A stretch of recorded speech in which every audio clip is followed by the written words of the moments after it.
Congolais et Congolaises, habitants du monde entier, dans l'optique de vouloir vous offrir un cadre de vie sain, paisible et sécurisé, Toronto City VIP de Maloukou met en vente des terrains de 20 mètres carrés à bon prix.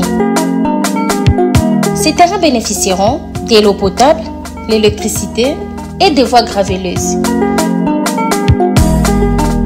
Situé à proximité de la zone économique spéciale de Maloukou et voisin des sites Vodacom en République démocratique du Congo, Toronto City VIP se démarque par l'originalité et la beauté de son espace en vous offrant des terrains déjà cadastrés.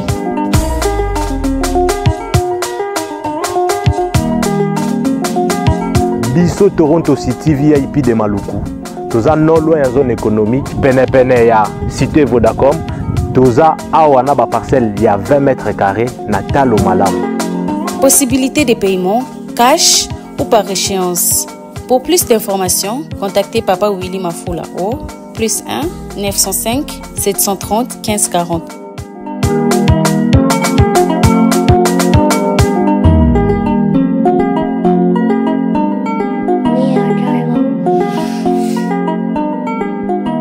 Offre limitée dans la mesure du stock disponible. Voilà, mesdames et messieurs, encore une fois, tout le monde à la gare à Bruxelles, vous avez un micro du pasteur Bobo. Avec le dernier virage, encore une fois, les duos, il y a Belgique, tout le monde dit Belgique. Ouais. Voilà, donc, duo de choc, comme on l'a dit, on a besoin, effectivement, il y a passer interview, il y a réaliser Babylon Bango, voilà, nous sommes là, donc disponibles pour l'interview, Oyo et Cookie qui permettent à ce que découvrir le projet Bleu, voilà, donc nous sommes là disponibles. Voilà, aujourd'hui, encore une fois, nous allons recevoir Patrick Yogo, il y a déjà, je crois qu'il y a pratiquement 6 mois, je pense. Exactement, c'est vrai qu'il y a un mois de février, voilà, donc nous recevons encore sous les lots, tout simplement parce que, comme tout le bas qui n'a émission, les cas qui c'était sur des projets, l'Union européenne, les alliés qui bomba, qui réaliser en tout cas na RDC et puis na Rwanda, compte tenu en tout cas il y a la potentialité tout ça on a appelé la biso, je crois que le projet les alliés tout le qu'on détailler l'autre fois dans 6 mois l'Union européenne va qu'on planifier pour bien réaliser. Donc dans 6 mois normalement ça tombe aujourd'hui dans le mois d'août, il fallait la réaliser déjà. Je crois que d'ici les 31 j'espère que vous allez réaliser le projet il faut la réaliser na Congo et puis na Rwanda. Il y a un état de lieu. Est-ce que jusque-là, elle a ici Salemi? Voilà, donc Patrick Yogo a un élément à Kokiko, qu'on peut s'habiller sur l'élo par rapport, n'est-ce pas, à projet. Et puis, deuxième sujet, vous allez sur le valeur. La valeur, n'est-ce pas, à RDC en Bourg, on a sur le plan, au niveau, n'est-ce pas, économie. Pour le reste, n'est-ce pas, c'est-à-dire toujours occuper place nini sur le plan économique hein, par rapport donc il y a la communauté internationale parce que tout le niveau économique n'a besoin d'engagement vraiment ils ont un niveau assez makasi mais vous appelez la moi comparaison dans les cas sur le plan économique dans le pays mususu pour me rappeler que le niveau n'a besoin valeur sur le plan économique qui en beaucoup n'a besoin ils allaient représenter nini ils allaient deux sujets. Pasteur, micro de Pasteur Bobo. Deux sujets que vous traitez avec Patrick Yogo. Après, PCA également, j'ai frère.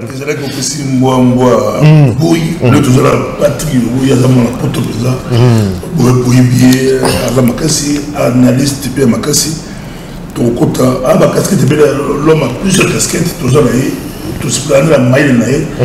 mais vous avez à Bouy, Patrick Rolassi, toute idée à. Oui, un mot, n'est-ce pas, un mot de circonstance avant que tout le monde regarde le sujet. Non, merci en tout cas, de Pasteur Bobo. Si. Je remercie bien les boyambinga et sous besoin temps bien tout temps yenga boye, ça pas mbaté c'est que masolo ça na moto ya makasi.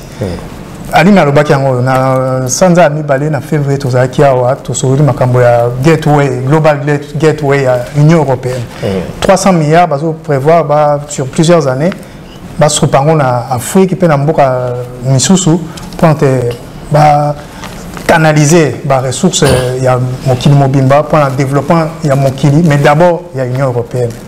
Si vous avez une situation où vous avez biso baso, ils ont biso na diaspora, ils ont le gouvernement congolais. Tout le monde qui est kilo mingi et pas à Rwanda na makamote ba ressources en matière première, le ko ande bango nte bazana matière première ko le kabiso. Et que tant totali ba condition on a ni ba sala na Rwanda Et là, il fallait passer en dénabiso, mais bango ba monité, on a plus développé, à exemple, comme mingi, pour la raffinerie à or déjà, ils ont fonctionné, balengi, babanda, kosala, na bango. Si quand total, tout le monde était en octobre, tant que qui premier draft na bango ya ninyango, intégration en chaîne de valeur wana, et n'y le batté matière première, c'est qu'ils allaient, n'engue bako bimisango, n'engue bako transformer, n'engue bako produire yango pour que n'y ait pas beaucoup bapaya.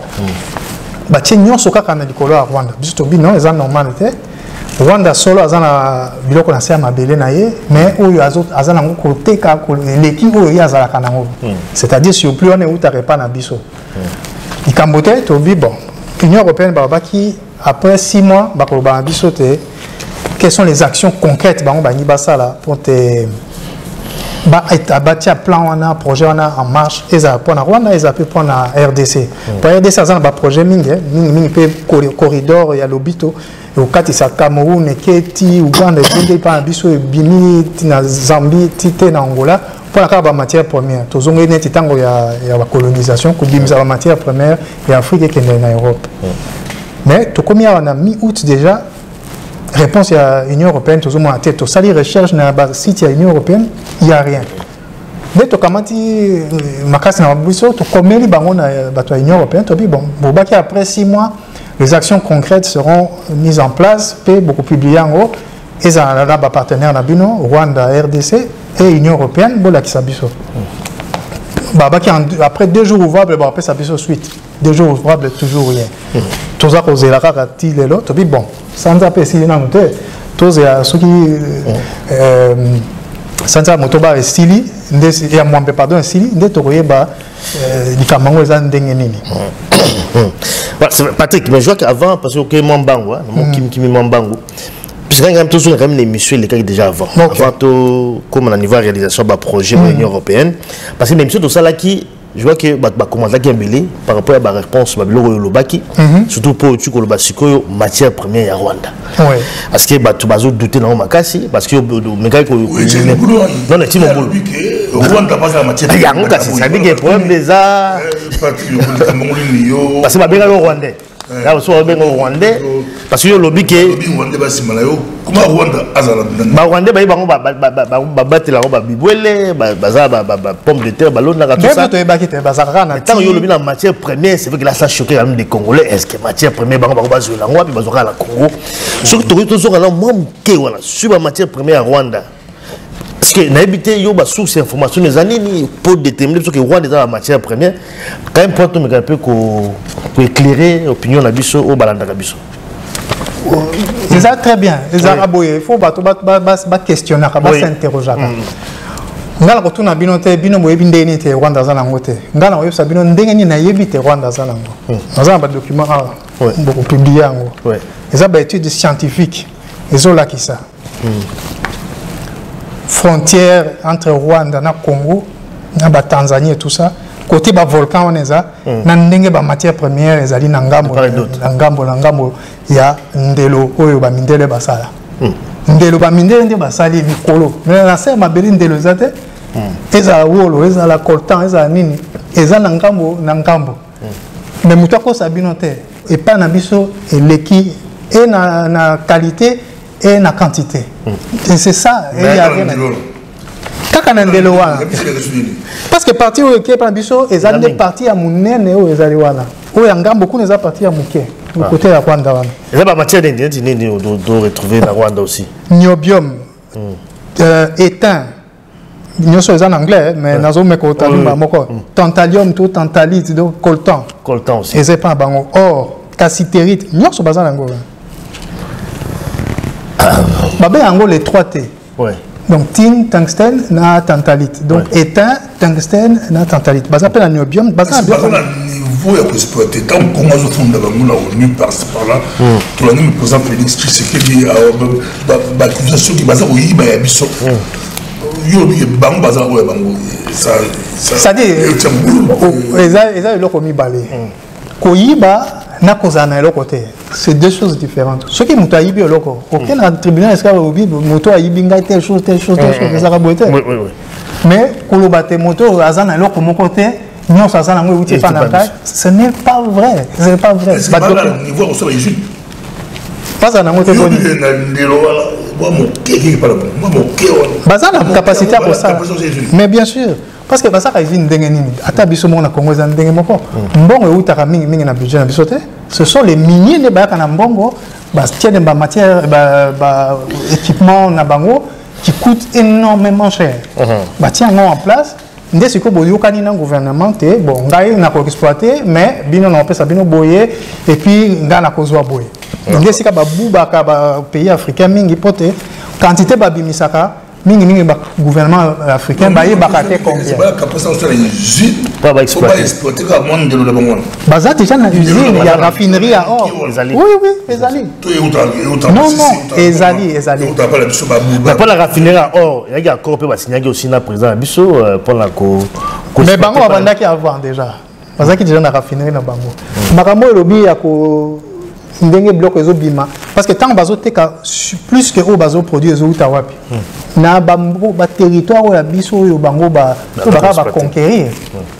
Yango nde bazo ta basaini ba protocole na Bango ya certification batie batindiki ekei ke na ba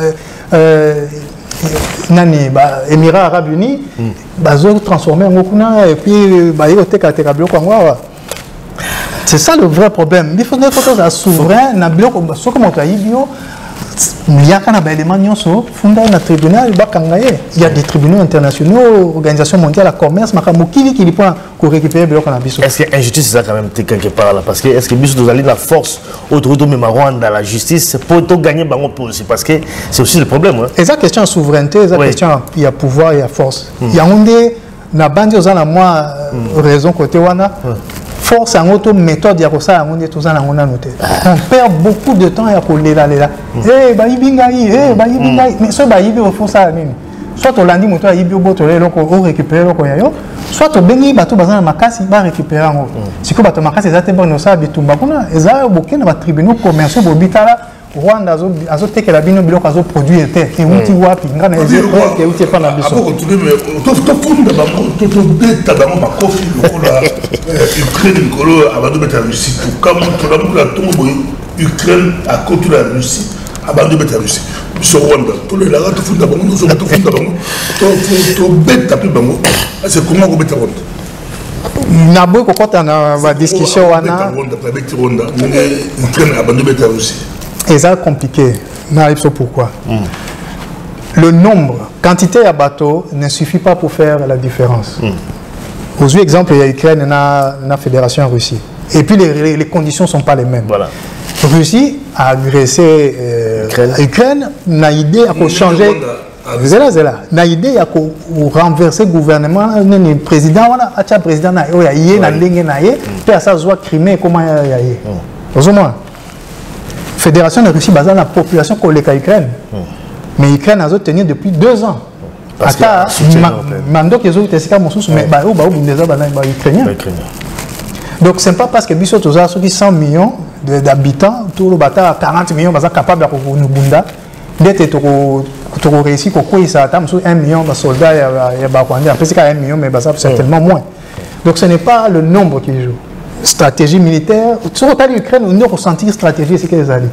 Pour attaquer la course, comme ça, on va déplacer les troupes, de nos côtés, et c'est comme ça qu'on avance. Coller là. Travail exact. Voilà. Tokozong et Lango quand même, mais tout pour ça quand même une mission la biso.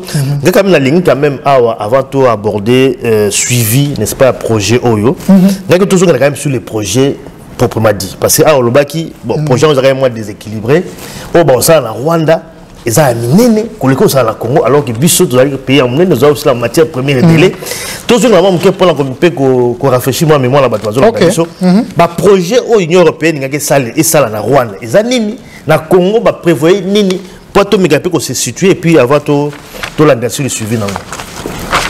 Pour boire au fin un pas maman lobaka et ça les autres pas l'engaité et autres na mikanda ya bango moko il faut kotangaka 5 domaines de coopération Rwanda intégration des chaînes de valeur durables pour les matières premières et le soutien de la diversification économique garantissant le bon fonctionnement et durabilité de ces chaînes de valeur donc souci na bango ezanini et que la matière première n'est que bima ils ont un système moko ndenge bazo ba nenga ko bimisango nenga ko traiter ngo nenga ko commercialiser makambo nyonso. Coopération en vue de parvenir à une production, une valorisation durable et responsable des matières premières critiques et stratégiques. Biso peut donner bien le camo et le lac ici matières premières critiques et stratégiques. Voilà. Cobalt, coltan, lithium, terre rare. La chimie, il y a 17 éléments chimiques, lantanide, exact éléments microprocesseurs, ordinateurs, téléphone, satellite, missiles dans la Russie, nous avons des matières premières qui sont rares et stratégiques. Yango nyoso bazosa la plan na Rwanda. Classique partage des connaissances et des technologies, mobilisation des fonds en faveur des déploiements des infrastructures nécessaires au développement des chaînes de valeur. Mais il faut stop mouké.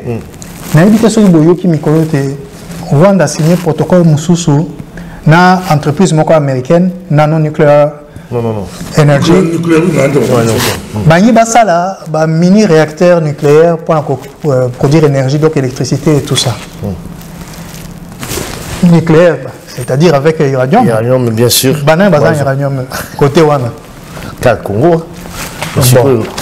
Donc ça dit bien toujours l'exango ngamingi to saka na base na biso hydroélectrique wana inga tozo bunda nango boté mais courant ezoko taka kate. Système comme ba mini réacteur nucléaire France azoli na sala ngo kala mingi te pona ko ça transition écologique wana et ça biloko mo biso toki ko implanter ngo territoire na biso l'équipe monene.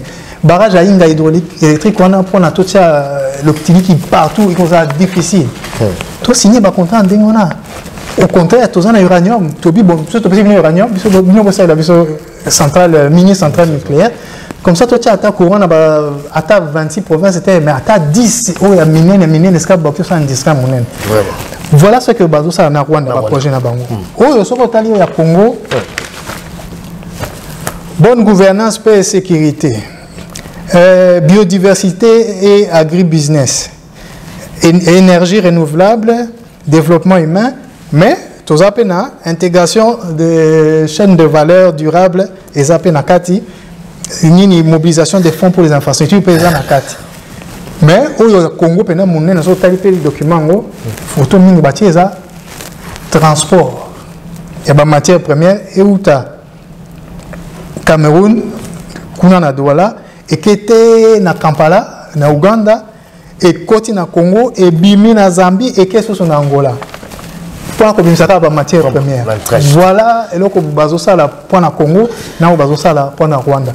Donc tout, il faut tout l'année yango ngo fungwa misu ko tiba makamu to ke nango. Pena ko sabino tenga zo la réponse à l'Union européenne, na ko kabulango na pasteur Bobo na limia, ce qui va préciser réponse, to yeba action concrète ba ça la pour na makabola.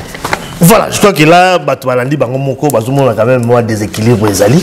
Rwanda na RDC. Ça veut dire que Bisso, Congolais, ça veut tous les Lagamingi, mais tous les lobbying pendezate. Ça veut dire que quelque part, bon, tout le temps, Boga na Bisso, Bazo Salate pour que tout, Batombo, Boga na Bisso, comme son niveau à l'écolo. De façon à ce que, bon, voilà, projet, comme ça, les Malakongo, dans un projet où peut-être qu'on profite vraiment de la population de Bisso. On rapporte bien entendu la matière première, toujours la matière première, mais on ne bénéficie pas de ça. Quand la Rwanda, on monte un projet. Oh bon, ça est beaucoup là-bas. C'est assez terrible. Est-ce que c'est pour nous, merci pour nous alimenter, un système, le Rwanda, la dictature avec Kagame, système fort, surtout la démocratie, ça fragilise aussi, ça fragilise. Dans cette question, il y a un système fort. Il y a un système orienté résultat. Peut-être qu'il y a un système fort, c'est-à-dire un ordre militaire. Ça veut dire qu'il conquérir tel endroit. Ça veut dire qu'il créer pont, en tout cas, ça que nous avons besoin d'un grave. Il y a un résultat. Sur ces résultats, Kagame a tout à éliminer. Biso, bossa nini boy, ombongo ebungi. L'équipe a biso,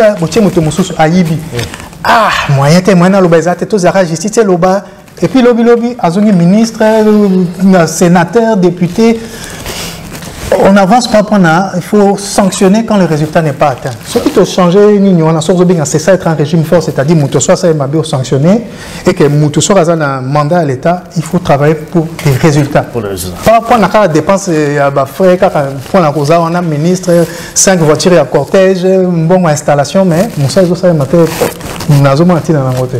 Donc pour ma bonne gouvernance, ça veut dire que c'est vraiment un grand problème en Boga-Labiso. Mais toi, avancez quand même la émission Labiso. Au lobby Awa, comme au lobby, il fallait réaliser, hein, n'est-ce pas, le mois d'août, ça fait quand même 6 mois. Il fallait réaliser le projet. C'est-à-dire, le projet, il ne faut pas réaliser. Il faut pas faire action concrète. Action concrète. Est-ce que vous faites la usine à Sika? Est-ce que vous avez personnel et outils étrangers?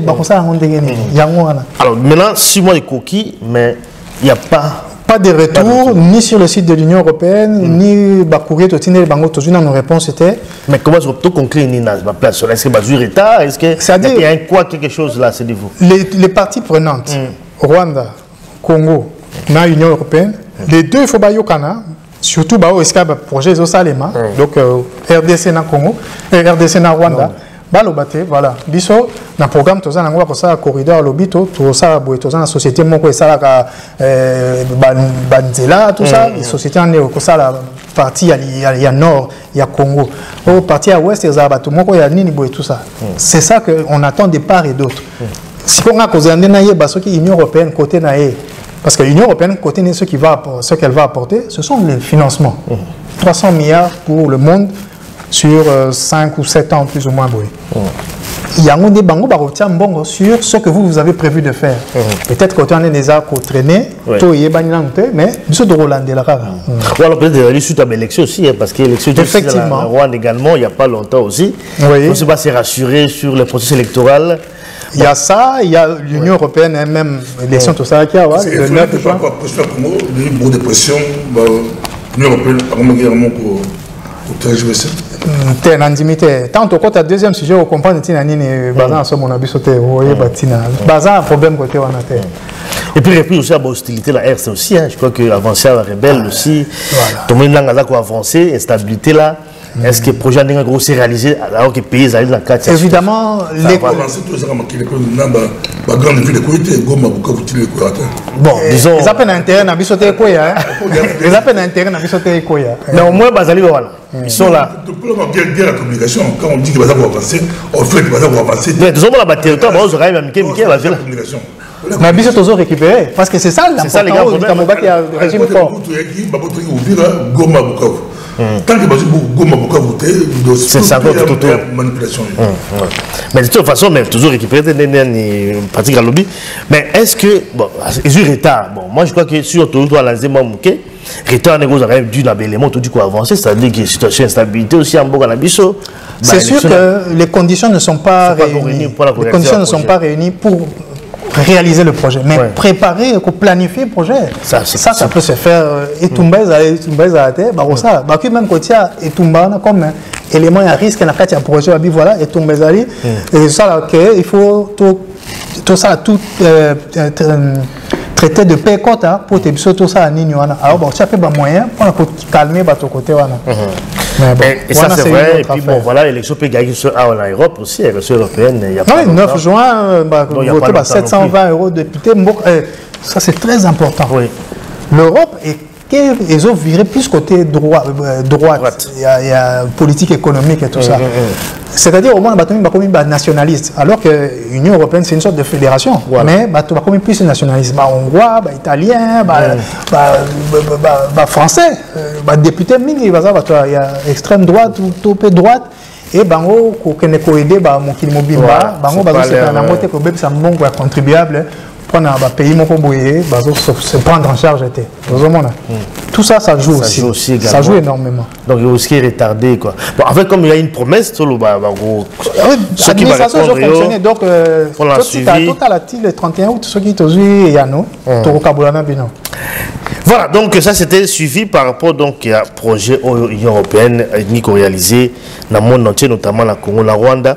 Voilà, donc toujours Zélango, tout à l'heure, sur les avantages, si tu penses qu'il y a un avantage à peuple congolais, ce genre de projet, sur les avantages à peuple congolais, à niveau nini. Parce que c'est aussi les grands problèmes.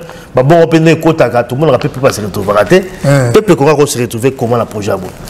D'abord, on n'a que ce qu'on négocie. Il y a un faut comprendre, madame.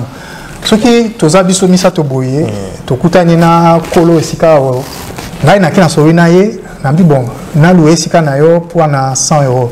Absinga ok. Yo ok, obi ah kakola ko ça langa na 80 €. Abi non pe ok. Yo ok kuna buna na discussion bo absino yo 120 € parce que nous avons binga tout ça yo faut à 120. Biso mi ça to zui location à salo yo. Na lundi na futi na 100. Ali na futi 80 yo futi 120. Nous avons négocié na ndenge mec c'est la même chose. La même surface. Biso pe photo ba loko toujours négocier. Tant que bazoya na l'Union européenne na ba projet boy. Photo tala to bi bon. Population na biso. Bato boni baza na chômage bazo ça msala te. Est-ce que au lieu de ça le projet moko kaka ba machine de ko ça moyen zate tout tia le plus de personnes manuelles ne ba travailler ou ba binga activité à haute intensité de main d'œuvre. Tout tia bateau à 100 000 personnes va travailler côté Maboulou pour côté Baraï et tout bloc en Dengwana. Biso ne toko négocier pour tous les éléments où favoriser biso. Parce que là que favoriser mokili mobimane kozomo na ndenge tozali budget à l'état mbongo et kota kana caisse à l'état eza ya musala ya mutu na moko azala individu azala société yango ne mbongo wana nde et ça la budget ya mboka biso. Deuxième partie, il y a émission la Bissou Lelo, ils allaient sur le plan économique. Donc, valeur, il y a RDC sur le plan économique. En comparaison, n'est-ce pas, il y a reste à monde, il y a pays Moussoussou. Vous allez représenter Nini. Est-ce que vous allez la valeur Nini? Est-ce que vous allez peser sur tout ça point Nini? Donc, il y a un des lobby sur la deuxième partie de l'émission la Bissou Lelo. Alors, Patrick Yogo, économie en Boga la Bissou, pour la Yo, comment est-ce que vous représentez en Moussouko? Est-ce que ils ont la valeur moko oyo to ko estimer yo zo lobani par rapport à l'économie en Burkina Faso. Et tout ça là dans le bango pour la précis ouais. Aussi Belgique, Luxembourg, Congo. Économie en Burkina Faso. Par rapport à la répartition de la richesse, répartition économique tout. Bon, tout court à peine dans mon zinda likambango. Ouais. To bandia quelque part ndenge to bani masolo sikoya. Mboka na mboka soka nga travailler. Et ça, le col à Libota, vous avez un projet, mon corps, tout somba mabele, mon corps, tout ça bilanga. Tout ça 10 dans la famille, moi 10, moi 5, moi 20, tout ça, tout ça là, et l'État a fonctionnera paix au bé ndenge moko. Bon, l'État où tu as un impôt. Au plus bateau bazali, au plus impôt et kokota. Il y a un mingi au Canada, France, bazaro loba. Et un pont déjà bien parce que il touchera tout le monde et surtout les plus pauvres parce qu'ils sont les plus nombreux. Donc nous tenions à foutre quelque chose dans la caisse à l'État. Problème il y a Congo. Ezanini. Nombre de bateaux bazar pour ça là. Et donc au baroki ko contribuer dans l'État.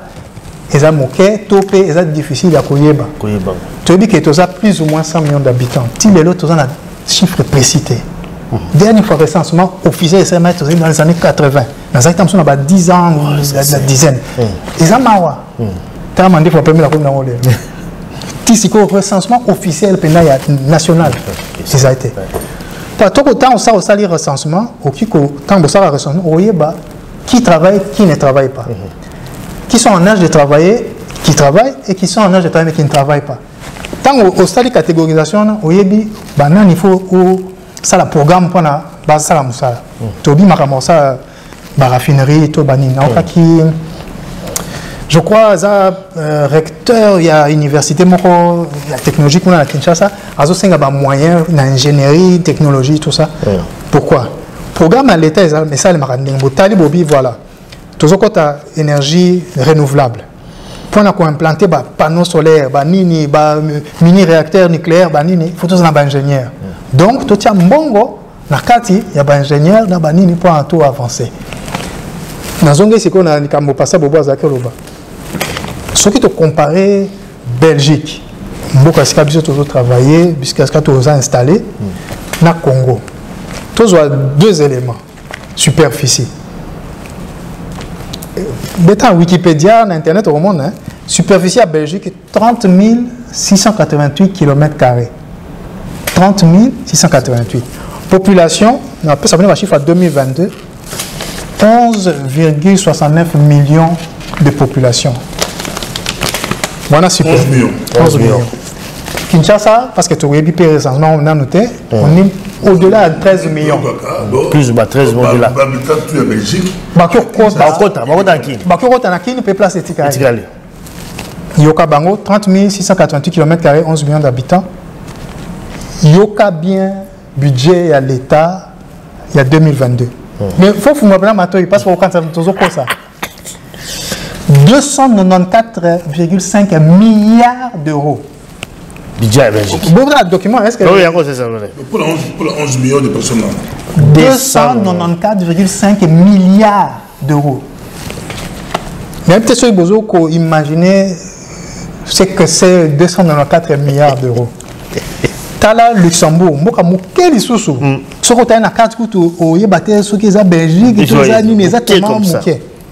Bango, superficie 2586 km². Mais pas 30 000, 2000.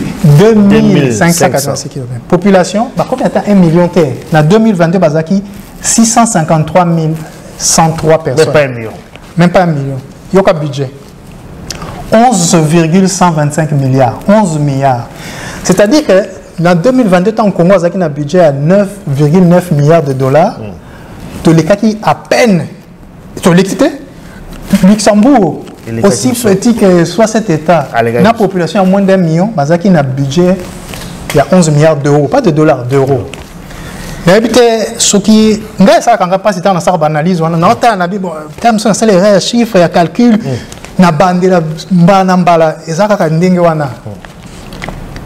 pour la population que nous avons, la superficie que nous avons, on a la matière première, tout ça, avoir un budget en 2022 à 9 milliards, 2024, c'est quoi, 16 milliards ou quelque chose comme ça, ça n'a aucun sens.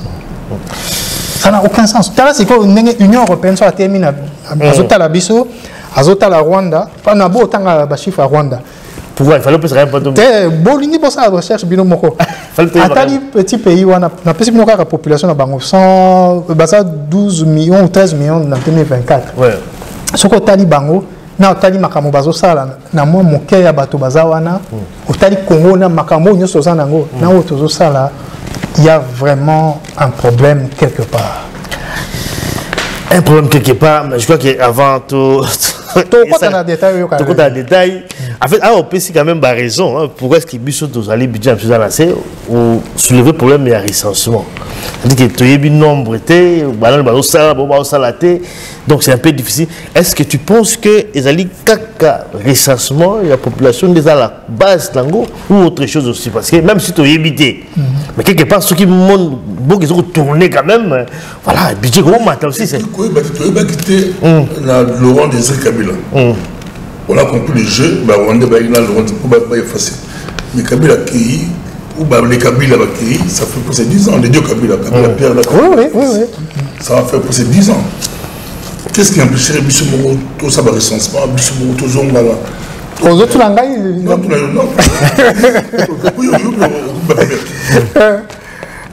Ils sont liés à Bissot Bantou pour. Pas nécessairement. Pour le racisme.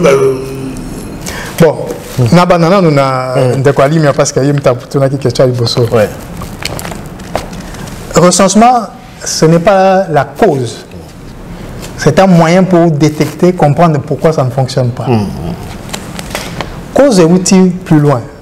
Cause n'a pas les activités économiques. La mise au travail. Mon salaire création de richesses.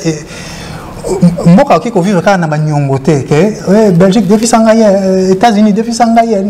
Yo sala musala, na musala wana, l'État longolaka.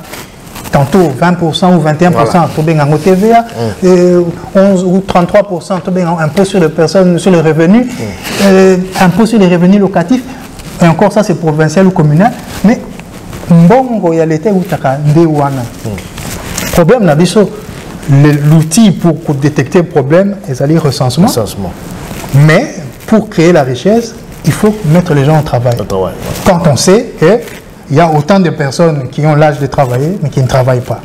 Il faut qu'on creuser, on dit, bon, pourquoi ils ne travaillent pas? Est-ce que Moussa des années, tout le monde a qualifié? On va creuser. Si ceux qui ont des qualifications des arros zangaye, vous avez un enjeu pour former les bateaux, pour Moussa où ils existent, mais ils sont qualifiés. Ceux qui ont un projet Bebo, ils ont l'Union européenne, et c'est un petit bon point de basala musala il y a un monde où quoi ba ko détecter quoi ko ça toi ko zonga likamwa pasteur bobo ya ko ba mais si ko recensement ngo ben azo simba biso loboko pour to sala ngo te moto moko azo peksa biso te tala ba déclaration ya chef de l'état République démocratique du Congo ya ba premier ministre Balandani tala même na ba dernière loi de finances donc dernier budget à 2024 pour exercice comment on a dit que le recensement est dans la carte. Mais il est là, le recensement est au salle matin.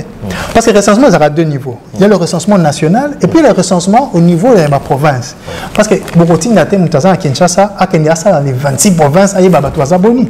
Beaucoup collaborer dans la province. Qu'est-ce que pour l'année, il y a un ministre. Mais ça, le contexte, on comprend que tout ça dit, comment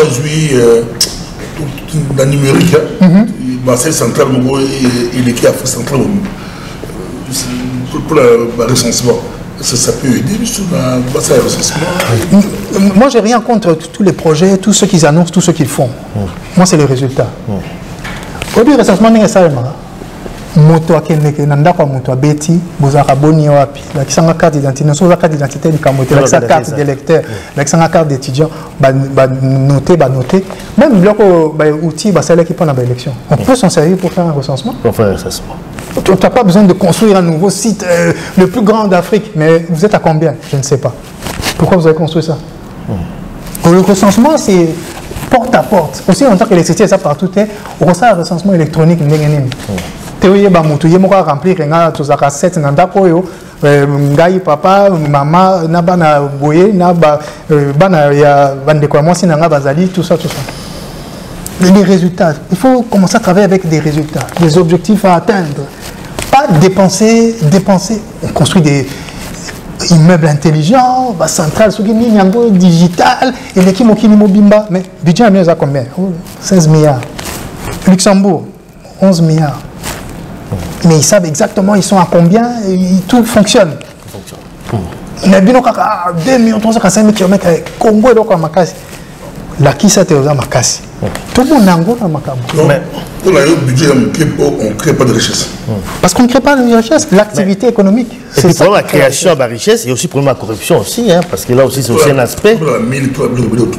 Parce que corruption quand même aussi ça fait aussi que effectivement ce que tient on a ligne boye. Le manque d'activité commerciale et d'activité économique fait que recette il y a l'état za mukie.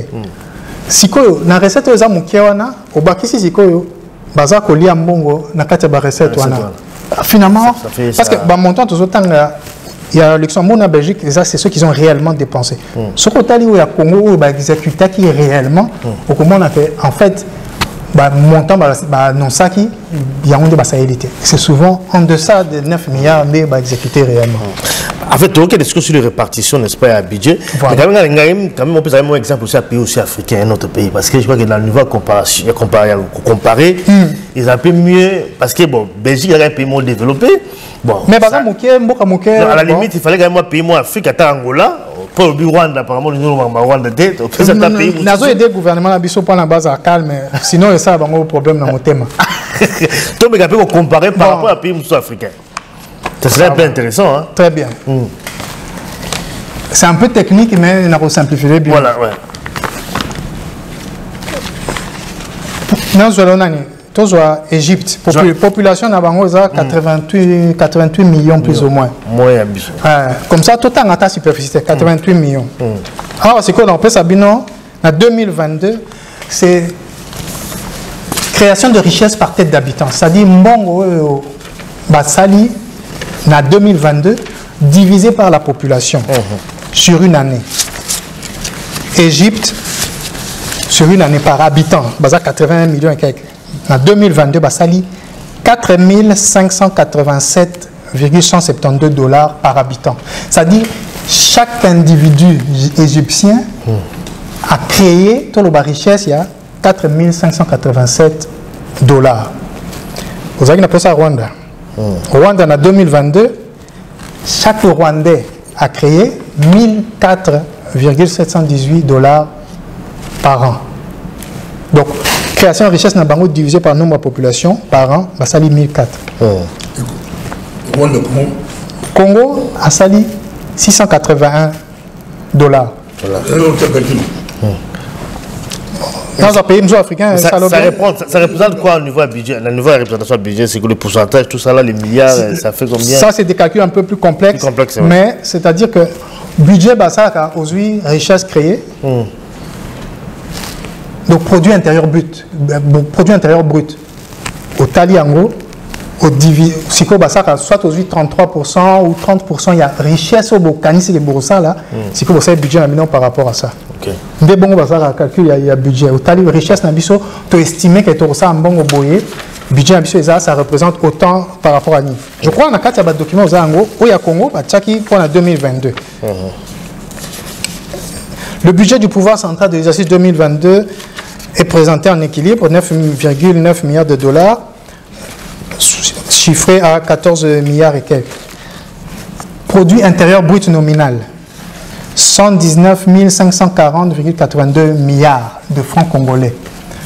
Ce qu'on divise par 2085 ou 2130 francs congolais, nous avons la richesse au Basalaki en 2022, richesse estimée.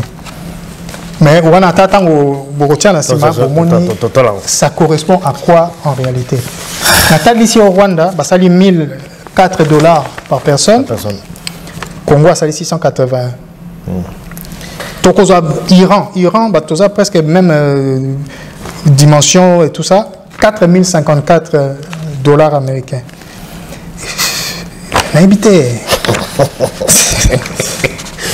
Bon, tous les voisins de direct, République du Congo, la Brazzaville. Ça lit $2,338. Bisous, ça lit $1,004. Tout ça lancé là-bas en fait. Donc, tout matin, tout kita, il y a quelque chose qui ne fonctionne pas en République démocratique du Congo. Il y a un débat, ça fait quand même mal. Ça fait mal. Immensement riche. Ça fait très mal tout ça. Oui, cobalt, manganèse, or. Belé, c'est un scandale. La revanche du sol, le côté de slogan, c'est très beau, c'est poétique, c'est romantique, mais en réalité, il n'y a rien.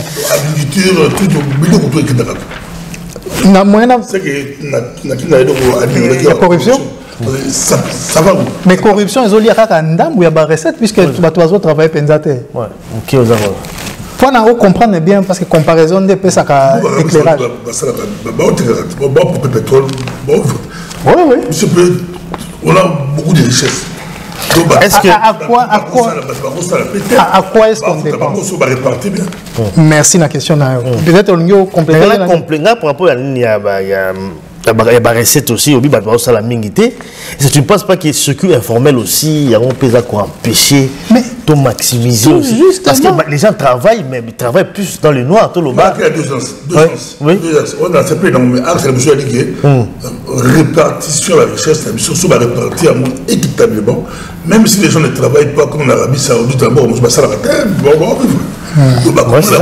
on peut vivre sans travailler, c'est toujours la richesse. Voilà. Par rapport à l'Arabie Saoudite, la pays, les Émirats Arabes Unis, tout ça. En Belgique, il y a des gens qui ne travaillent pas, et qui vivent la répartition de la richesse. Mais quand on répond, il y a des gens qui ne travaillent pas, répartition de la richesse. Mais il faudra rappeler la question parce que nous avons développé répartition de la richesse au pasteur Bobo Kolo Bezanini.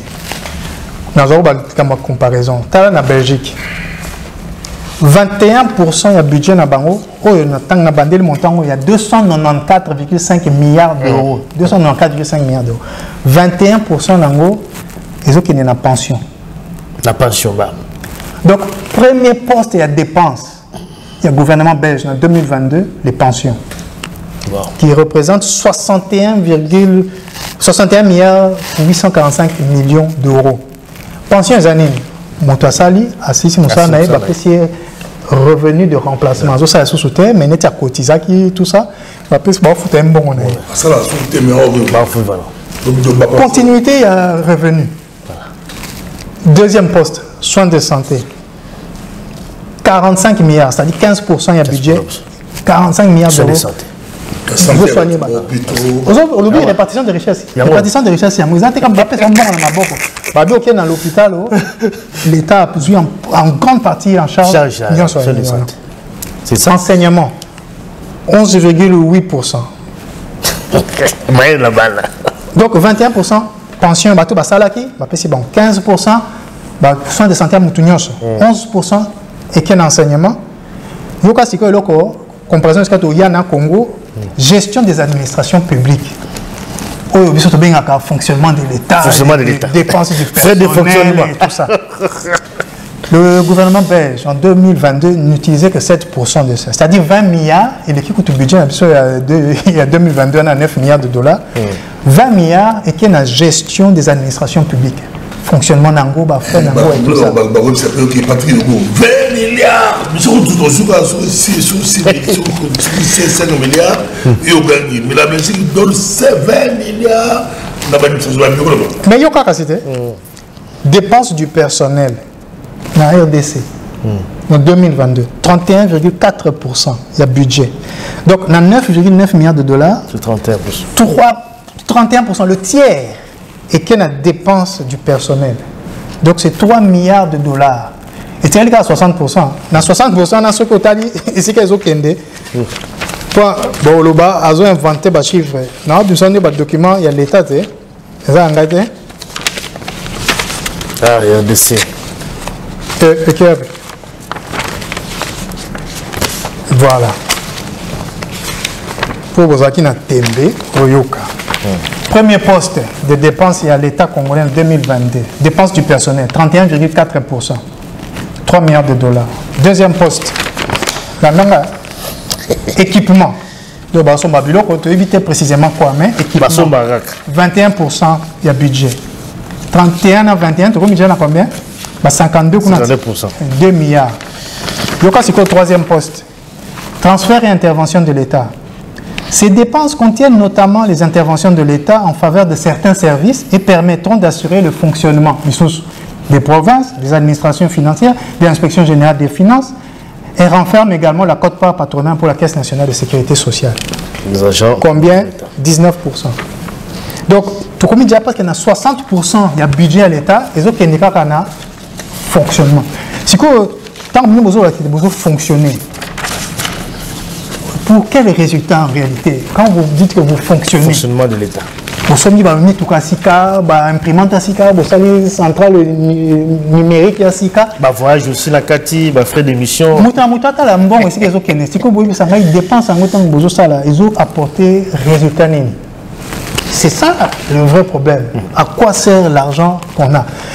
Tout ça qui était en a 294 milliards d'euros, il y a budget net Belgique, mais tout ça la répartition, il y a dépenses en gros et kende na bateau tout ça na bateau bon basi l'équipe à 60 ans, 70 ans, 80 pension coûte ba mon akate veuve ba mon akate soins de santé bateau bon ba kufa pour te ba ça qui $10. Moi je connais personnellement. Mais tant on va conduire $15 000 mon année. Enseignement. Combien mettons tu as la priorité moi comme ça tient dans vie na une dépense à ça la vie tu fous ta bateau ba salaki parce que bangoni ba salaki création de richesse tout ça la santé na bango pour baza kolongo ni a ça musala tout ça enseignement pour baza maïla ko ça musala tout peut ça l'état moyen pour fonctionner on a bloc on a mis ce temps la malade ce qui te changer ba priorité na biso to tiki ba dépense du personnel ba transfert de gauche à droite ba équipement et à tina te to bani tia enseignement soins de santé na au foot à bateau salaire ou qui ko dépenser bon net montonyo so au moins que bon bana ko évoluer. Vous rappelez la question là aussi par rapport n'est-ce pas à informel en fait. Je crois que voilà et ça circuit informel. Le circuit informel c'est lié au recensement. Oui. Et c'est lié à la création de richesses finalement. Pourquoi? Tous les amis qui ont idée que mon toit ça il gablo n'a pas bouki. Non. Vous savez tata maman ah on doit ça Moussa il y a la commune. Voilà. Tu repères ça moutaye pendant un numéro il y a registre par nos salles tu payes comme l'État paye $10 cadeau. Mais ce n'est pas un cadeau, c'est pas pour fonctionner et tu enregistrer tout ça. Il faut que l'État paye $10. Au moment où tu vas s'enregistrer. Quand on va s'enregistrer, on va combo naïe, adresse naïe, emplacement azali, nous va donner. Comme une base de données. Quand on va faire naïe, comme il faut avancer. Attends, 1%, 5%, 10% il y a chiffre d'affaires naïe. C'est ça bon côté. Beaucoup d'engagés à l'État. Or, informel, on peut l'estimer à combien puisque c'est informel. Mais ceux qui t'oublient peut-être 40% c'est informel. Souvent, on a je crois que 9 millions de commentaires. Un peu plus.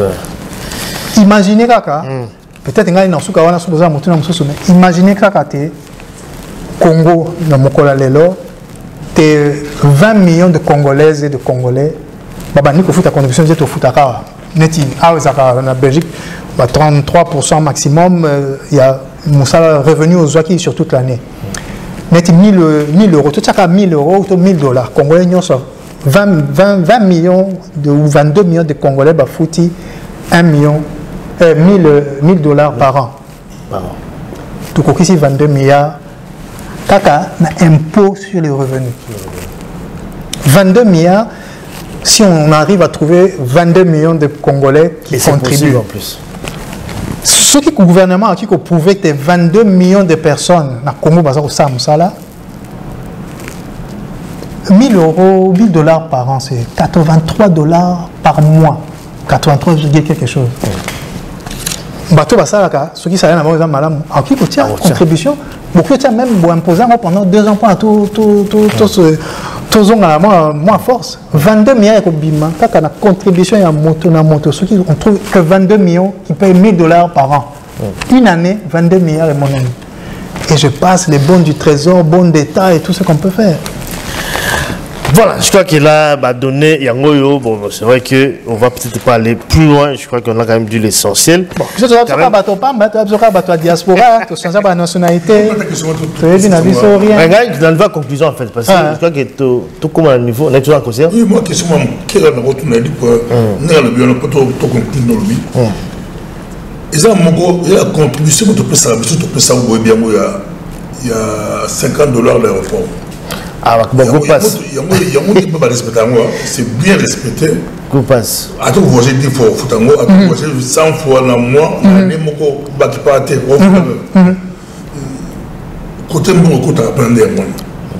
Côté Moussou, vous voyez que c'est pas bon, nous revenons, mais le monde là, go passe. Bon, il y a go passe, puis il y a puis il y a évité, tu évites. Au début, ils étaient est-ce que tout ça, malédiction, il y a des mains noires et des bases, pour côté de l'Indi, il passe pas suffisamment même. Est-ce qu'il n'a pas tout évité? Explication. Car on reçoit l'avion, au ticket obligatoire, au matin. Mais les autres, toujours en noté, les malédictions, les mains noires, les mains bon, il y a un peu parce que vous êtes pasteur, né aux malédictions, bah, bloc à boire.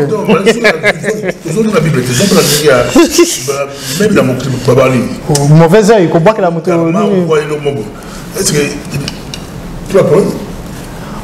Vous avez meilleur bon. Au moins, ce qui est oiseau, il problème est à Rolukaka et Utaska, Moussoutam, sous le problème est à Yomoko. Go pass ou babengaka go pass en réalité au départ qu'est-ce que c'est vraiment? C'est une taxe aéroportuaire. Et ça pour améliorer l'aéroport existant, c'est à ça que cela devrait servir. Mais depuis go pass et banda tel lelo tala aéroport union sur la République démocratique du Congo et bisanga ce qui au sentir pendant que $50 au pèse à chaque fois que le Congo ana au monde pavillon oui effectivement bon on a vu ça na tous les cas bato batala est-ce que Ils ont ça, ça on partir à beaucoup passion. Peut-être on peut aussi, peut-être on peut du gros passion. Bon, ça a été le gouvernement congolais au pluriel, les gouvernements successifs, ça a été mis à Nyongo. Botongeli bango, babu ba kofuta bino malembe na Congo na mutu ya ba contribuable. Tant musulom su yango au mona penso bazana alima bazolanda pena parce bazana Nyongo ndefo bazongisa mbongo bato batongaki biloko mususu. Le gouvernement faut financer par vieux présentiel. Mais bon on passe et aider ba contribuable bon vivre bon là le projet moi ils allaient avec la Turquie aussi pour la le projet ça mais non pas c'est banda avant projet avant pourquoi c'est avant il y a un projet par exemple qu'ils allaient en gestation avec la Turquie pour ménager parce que le gouvernement actuel si Natangi Makambo n'a aucun bien il va améliorer l'aéroport à Kavuma, Mbujimai, Njili Baba, ça c'est annexe, c'est ce qui est inhabité. Là, le projet quand même. Bon. Toujours la réalisation là. C'est-à-dire un projet a un début et a une fin. Voilà. Un projet ne peut pas être infini. Un projet s'il a raté, c'est pas un projet, c'est comme une cop. Voilà, je crois que tu as quand même la sous, quand même, c'est un niveau de conclusion, quand même, ma solution, parce que tu l'as quand même. Très bien. Mais quand tu as piste des solutions, mais pas tout bima quand même, la libou, piste de solution, moi je vais prêcher pour ma chapelle, c'est-à-dire la diaspora. Nous avons le pouvoir et la diaspora, dans 1 minute, la côté Makamba Rwanda. Ambassadeur rwandais, ou Batindi Pona Azala en poste dans le royaume de Belgique, Belgique a bouillé. Je vais Congolais, tout se paye, tout bien. Moni diplomatie na biso tambola. Nzoka émission moko elekani na RTBF ou d'autres chaînes nationales belges et ça lit reportage ba pesi biso explication très simple pourquoi baboyi ambassadeur wana awa. Parce que 2 Belges sont morts pendant qu'il était en poste dans un autre pays en Afrique et que il semblerait que le Rwanda soit impliqué. Ces 2 Belges, un était le fils d'un avocat belge, d'origine belge, et l'autre était un Rwandais devenu belge. Ces 2 Belges... Non, on dit 2 Belges plus un Rwandais. Natangi ba Rwandais était pendant l'action diaspora. Parce que Rwandais a commis diaspora en Belgique. Oui, diaspora. Belge, on a en Afrique du Sud, a diaspora en Belgique et en Afrique du Sud. A Kofikuna, ba monte za Rwanda ndaza na kati ba boiti pona aya comme nani ambassadeur. Et je disais je prêche pour ma chapelle. Le gouvernement congolais yeba ndenge tozali a boye. Bazayo ba changer ba nationalité, ba mso ba tsali ba congolais. Mais ba fani libanda, ba diaspora, ce sont les résidents congolais à l'étranger et les Congolais d'origine vivant dans les pays où ils ont acquis une autre nationalité. Il faut qu'on déverrouille parce que ma commission toujours comme mon awa ndé qui vont influencer peut qu'on libérer Congo en grande partie. Il y a d'autres choses mais moi je prêche pour ma chapelle. Déverrouiller les Cambo wana il y a une nationalité une et exclusive. Tout bien, oui. Vous sentir importance il y a Congolais d'origine wazali banda na makambo salima na Congo. Parce que ngai ce qui, en tant qu'Européen, dans la Commission européenne, on a rendre compte pour la situation en Palestine, tout en Congo, ils doivent me rendre compte parce que je suis Européen. Mais les Congolais, à tout sali, ma marche, au tamboli de Bosson Bango, au la liberté d'expression. Mais ngai za droit ngai parce qu'on a contribué à l'Union européenne, on a voté qui bat eurodéputé, voilà ngai pesa qui bango comme parlementaire. Ma voix député, ma voix compte. Et elle compte aussi pour le Congo. Une des voies de sortie. La double nationalité. Pas double nationalité. Colombo la exclusivité à la nationalité congolaise. On ne doit pas forcément avoir une double nationalité. Mais moto Makila Naé, il n'y a pas de Ngwaka belge. Il n'y a pas un territoire Ngwaka belge. Nous sommes à Ngwaka, toi à Moluba. Territoire ya baluba on est à Congo. Donc nous savons que nga bakoko na baluba yo bisa ete non comme belge. Na mokobo muindo nazali na konga muindo tuboye o sanga que nazali belge. Certes na collection passeport rouge européen. Bon, au niveau quand même de la nationalité, exclusivité de lobby, c'est un peu de l'hypocrisie aussi parce que bon, tout le temps, on a vu ce belé, on peut la nationalité libana. C'est ça, hein? Belé. Qui ça bah ça là-bas. Bah député, bah la nationalité. Bah ministre, bah la nationalité. Ah ouais. Ça dit que quand les Arabes étrangers, mais ça dit que pas en fait officieusement là le problème on les a déjà réglé officieusement, mais il faut déjà officiellement régler que voilà l'exclusivité bah longo parce que de toute façon ça ne sert à rien parce que bon voilà donc diaspora à même temps à même temps il y a pas bon ça mais pas un obstacle diaspora bon parce que je veux vraiment défendre Biso Bato diaspora. Non, parlons sérieusement. Puisque on a touché Ngaï Penza. Combien de membres du gouvernement passés ou présents, Belgique, et PESA, l'autorité congolaise habitat là, Moto bon nommé ministre dans le casier judiciaire par Nabiso, Moto bon sali boisan dans le casier judiciaire par Nabiso, bâtir quand même, au nom de la souveraineté. Dès le moment où tu as monté dans le casier judiciaire, dans le poste à responsabilité, tu t'attends à quoi? À ça, il y a une seconde chance. Il prend une seconde chance, la seconde chance, ça ne pas. Tout mélanger, non. C'est-à-dire, même si on a un tal au côté dans Zando, il ne faut pas parce que tu as une place, mon côté, tu as tout kokani. Ce n'est pas vrai. Baza Boni ou Baza Kuna, tu vas ça. Et ça, ils ne sont pas représentatifs du Congolais de l'étranger. Voilà, c'est vrai que là, on se levait le problème de l'exclusivité et la nationalité. Bon, ils ont rien noté, je pense pas qu'il y a encore des roses à la solution, mais il faut peut-être la piste un peu à l'île. Parce que bon. Piste nous sur la gouvernance, parce que ça devient tellement générique qu'on ne comprend plus rien à ce que c'est que la gouvernance. Et ça va pas, ce que vous avez à football, bêta dans la règle, il y a football. Ce qui arbitre a sifflé, téléma. Ce qui sur carton jaune, on s'est sanctionné. Deuxième carton au bimi. Sur carton rouge, on l'ongue dans le stade. Quand on joue au volleyball, bêta dans la règle à voler.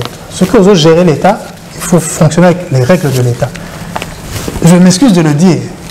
Je n'arrive pas à comprendre qu'un Parlement, 477 députés ou 500 selon si on compte au Baza qui est élu ou bien nommé Bango, 108 sénateurs, Baza est incapable à mettre fin à l'état de siège. Dans le Nord Kivu et Touri Bazo, c'est la chef de l'État qui est de l'exécutif à mettre fin à Bango. Alors que c'est prérogative na Bango. Après, depuis 3 mai 2021, titre en 2024, aucun résultat. Parce que vous voyez lobby, Bazo grignoté terrain, vous avez récupéré. Mais vous êtes toujours en état de siège. Et vous êtes à 608 parlementaires. Vous n'arrivez pas à mettre fin à cet état de siège parce que vous attendez que le chef de l'État le dise. La gouvernance, c'est aussi ça. Savoir à ta place ce que tu dois faire, ce que tu peux faire. Ce n'est pas au chef de l'État de dire qui sera le président du Sénat. Ce n'est pas au chef de l'État de dire qui sera, quand est-ce qu'on arrête l'état de siège. C'est comme ça que ça se passe aussi. Mais c'est pour ça que nous sommes au football, en règle de football, ce n'est pas du basket. Le nombre de joueurs n'est pas le même, les règles ne sont pas les mêmes, le terrain n'est pas pareil. Donc, si on veut mieux gérer l'État, il faut gérer l'État avec l'État. Séparation des pouvoirs, les systèmes de contrôle, il faut le faire. Mbappé, Stéphane Curita. Voilà. Et ça peut donc couper qu'on a jamais balayé quoi piscine donc on dit ça sous le ton de la blague, mais il faut respecter les règles de la gouvernance. Voilà. Ce que nous avons géré Mboka, tant que nous avons un gouvernement au sali projet budget au salaboué, batali, yokakaba excès. Mais pourquoi vous avez dépassé le budget? Oh, urgence. Et urgence en gros, vous avez résoudre la solution de mon côté. Vous avez la solution de mon côté. Non. Voilà, je crois que tout ce comme on a souka, c'était quand même important pour parcourir. En fait, bon, l'émission, ça l'a toujours à passer parce qu'il y a beaucoup de Congolais. Ça fait aussi très mal parce que tout le monde a beaucoup de Congo, tout dans la sol, tout dans la situation, tout toujours la bas de chèque, tout ça qu'on a C. Ça fait quand même très mal. Et puis, bon, toujours le bagage, la solution, on peut, bon. Mais ça fait quand même mal. La ligne exclusivité à nationalité au monde. Ça, c'est moi qui vous le dis. Voilà. Parce que dans ça, monsieur Moussous, association qui les a. Quand je dis association, c'est-à-dire des gens qui se rassemblent. Sur le Talibango, bazo respecter Bango, na Katia Babindele Awa. Au type Aza Congolais, Aza Congolais, mais avec une expertise, bon, on n'a jamais.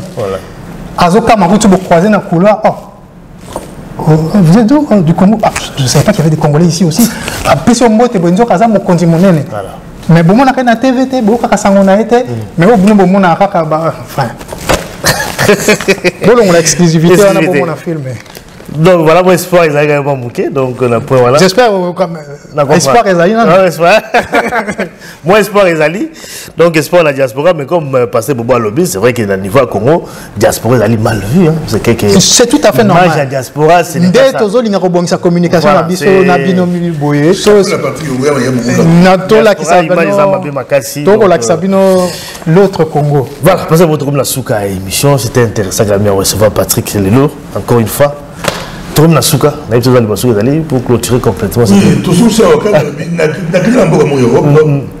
a un métro, on a croisé une femme avec quoi prochaine, tout sur là, à l'Andagana, d'être comme un beau bateau en Gabs, partout. Voilà, ils ont mon crime. Mais quand on quitte, avec la policière, ça va faire du bien. C'est la Congolaise. Bila. Quand tu tombes dans le bon, on va faire un bureau, oui, Bazali. Soit on a PC, la Belgique n'a pas policier, mais ça, je sais. Quand tu sois là, tu peux ça. Mais oui, bien sûr. Mais la Cameroun qui va payer du bande après, moi, on va poser la carte et un système.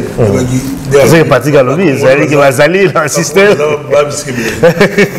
Faire ma réserve, pour la moussa, ça va s'afficher bien de ça. Pas tout à fait, pas bateau. La TV, mais tout sous moyen les cambois, parce que t'as la caca. Mais mon cobo longwani, ne pas mon Merci en tout cas, merci vraiment la bateau pour la Dibiso, vraiment donc vous allez ensemble encore une fois. Donc tu peux nous rendez-vous dans la prochaine rendez-vous, la prochaine occasion. Donc voilà, on se retrouve encore une fois pour avoir apporté Bino, l'élément autre même là toujours Bino. Merci en tout cas de la fidélité et puis voilà, la confiance pour votre travail à travers l'émission de la Bisso Dio avec Pasteur Bobo. Voilà. Merci Nabino Mibale qui met en boca à Bino. Ciao, ciao. Bye.